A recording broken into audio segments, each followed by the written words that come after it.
Hello and welcome to the Amateur Austenite. My name is Frances Duncan. I am an author and the founder of the Jane Austen Society of New Zealand. My famous guest with me today is my sister Paula. I'm so famous. She is, you know. Yeah. You should have seen her the other night at karaoke. Definitely famous. In my own head. And today we're discussing chapter 52 of Pride and Prejudice by Jane Austen. In chapter 52, Lizzie gets a letter from Mr. Gardiner and confronts Wickham. Mrs. Gardiner. Mrs. Gardiner. So, yes, Mrs. Gardiner. Sorry. I don't know if she confronts Wickham. She does in a roundabout way, in the only way that she can really be confronting about anything, because they always talk around everything. They can't talk directly at something. Yeah. It would have driven me mental. I think I would have hated it. Not being able to confront people? Well, just not being able to talk about things in the same way as we do now. It's all politeness. The letter from Mrs. Gardiner is obviously enlightening to Lizzie, and if it's the first time you're reading the book, it's like this big moment. You're like, oh, Darcy did do it for her. Well, that's not confirmed, but yeah. Well, we assume so. That's what Mrs. Gardiner certainly thinks. Yeah. Mr. and Mrs. Gardiner both think that. We learn more about how dastardly Wickham is. You love that word. I do love that word. Yes, he still wanted to marry someone else to make money. Despite the fact that he had deflowered Lydia. Though Lydia cared for none of her friends, she wanted no help of Darcy's. She would not hear of leaving Wickham. She was sure they would be married sometime or other, and it did not much signify when. So she's a teenage girl who's drinking and having sex. And having a great time, yeah, I bet. Exactly. Why would she want to leave? Because she doesn't have sense to understand what it means. No. I like how they put that in there. It does sound exactly like what Lydia would have said. So it's like it was conveyed to Mr. Gardiner and then to Mrs. Gardiner, and now she's conveying it to Lizzie. Exactly how Lydia would have said it. So Mr. Darcy finds Lydia and Mr. Wickham, and then goes to talk to Mr. Gardiner, then finds out that Mr. Bennet is there. And Mrs. Gardiner says, he did not judge your father to be a person whom he could so properly consult as your uncle, which is hilarious because Mr. Gardiner is in trade and Mr. Bennet is much more Mr. Darcy's equal. But he's met Mr. Bennet, and I think he understands that Mr. Bennet is, I was going to say not a man of sense. He is sort of sensible, but he's not a man of business. No, he's not a man of much use, really. That's what comes across in the book. I mean, what does he do in the book that's useful? Nothing. He still runs his estate, but he doesn't do it very well necessarily, from what we can tell. And if Mr. Gardiner, in trade is doing well, which he must be for where he lives, then I guess it does make more sense to speak with him. But also I guess Darcy could have thought that Mr. Bennet was also more like his wife as well and didn't want to have to deal with that kind of social ineptitude. And Mrs. Gardiner says they battled it together for a long time, which was more than either gentleman or lady concerned in it deserved. Ooh. I think that's bad. Snap. Oh. And then she was talking later about how she got so angry with Lydia because Lydia went to stay with them before the wedding. And she lectures her and she said if she heard me it was by good luck, for I'm sure she did not listen. Which, you can believe of Lydia's character. But Mrs. Gardiner is so lovely because she does say that she did try because she kept thinking of Jane and Elizabeth and was doing it for them, which I thought was really lovely. She really feels affection for her nieces. Well, the older nieces at least. Yes, exactly. And so she must have had absolutely no patience for Lydia, yet despite that, she still tried to impose upon Lydia a sense of decorum or a sense of the magnitude of what had happened. But Lydia didn't hear. And we know this because she turns up at Longbourn and she still does not understand it. She doesn't grow up at all through this. It's not fair that she doesn't ever seem to mature. I don't think it's fair. What do you mean by fair? I think that somebody else would have written differently what happened, that Lydia would have grown up at least a little bit. Because she's still... Lydia was Lydia still. Yeah, and when, she leaves later on, she's still excited about the prospect of going off with her husband. Whereas I guess Austen could have put something in there about her suddenly realising what that actually meant. Whereas she still seems to be on this giddy ride. But I don't know, teenage girls, it does ring true.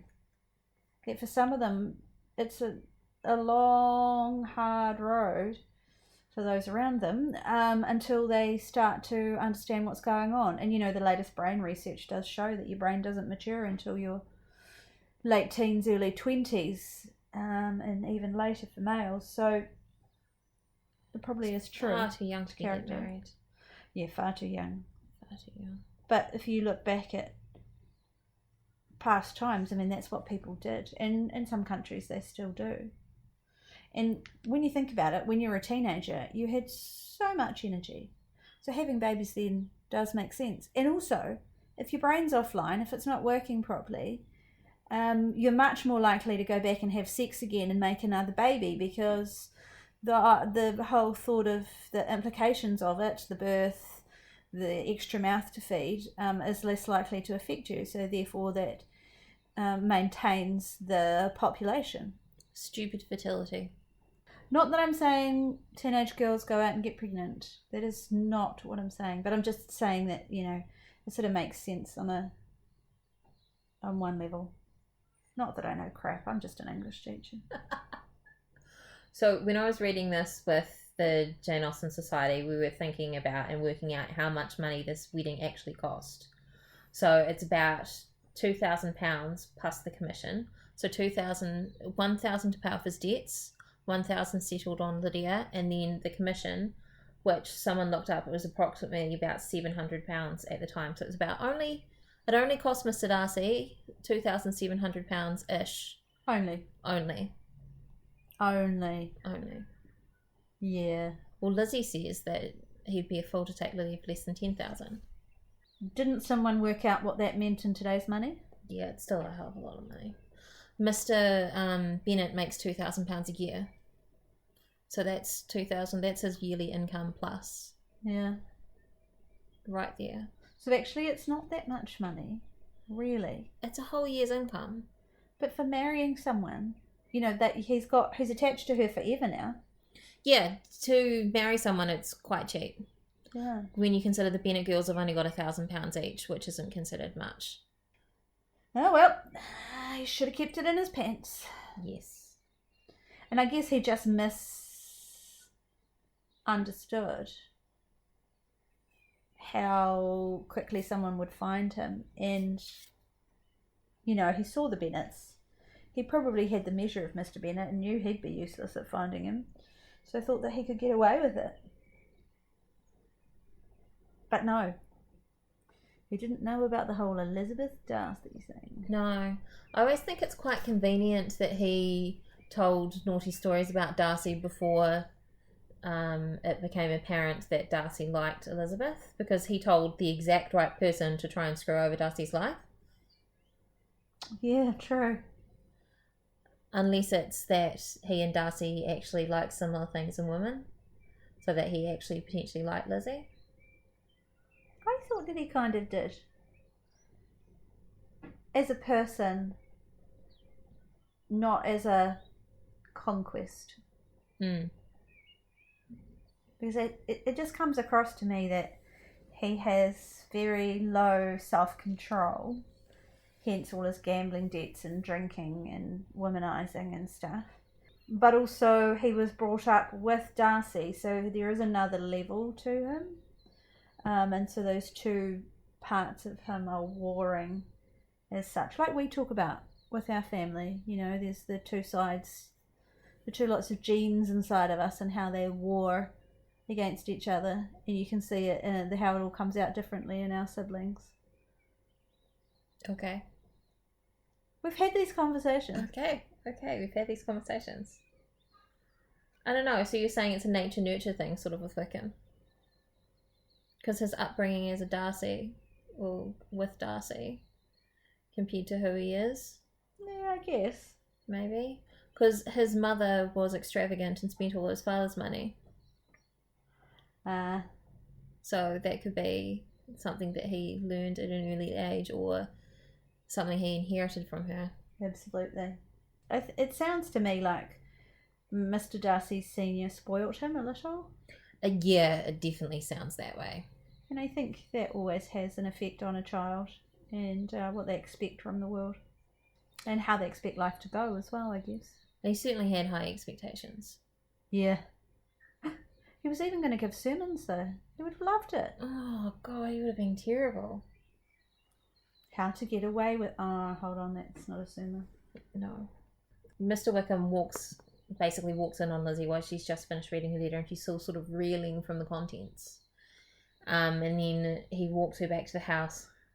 She walks fast to get rid of him, which is hilarious. That's gorgeous. And he kisses her hand with affectionate gallantry, though he hardly knew how to look.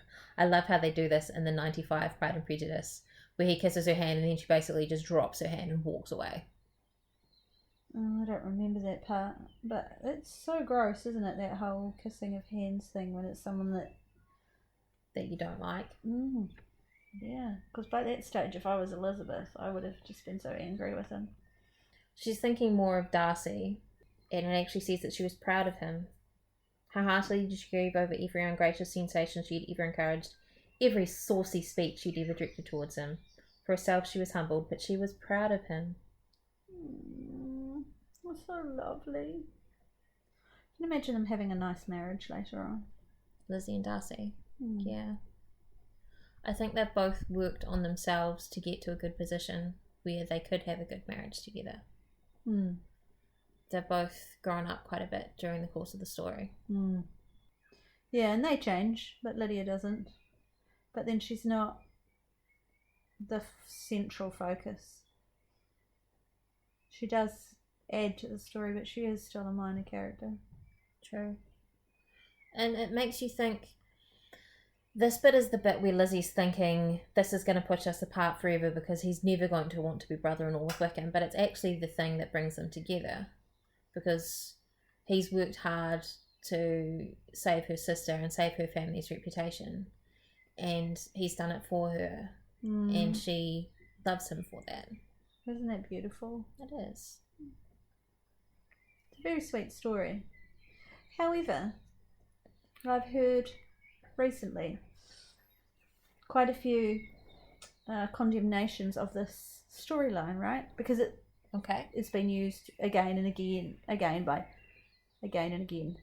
interesting, again and again, you know, that the man and woman hate each other, the man does something to save the woman, so suddenly the woman loves the man. You know, it's kind of like a Mills and Boons, right? It's the basic plot. I've seen a few articles recently talking about how this is actually detrimental to women, that there's something that tells us that if a man treats us badly, it's okay, because he might turn out to be okay and save us from something, and then we can love him, no matter how bad he's been at the start. Interesting, eh? Yeah, it's like when they tell you and your kids, if a boy's pulling your hair, it means he likes you. Yeah. We shouldn't teach women this. That's right. Or if a boy kisses you and wakes you up from a spell that you were dead, then you have to marry him. Yeah, that's also not good. What about consent? Exactly. Where is the consent? You cannot consent with someone that's asleep. Cup of tea. Cup of tea. Indeed. Yeah.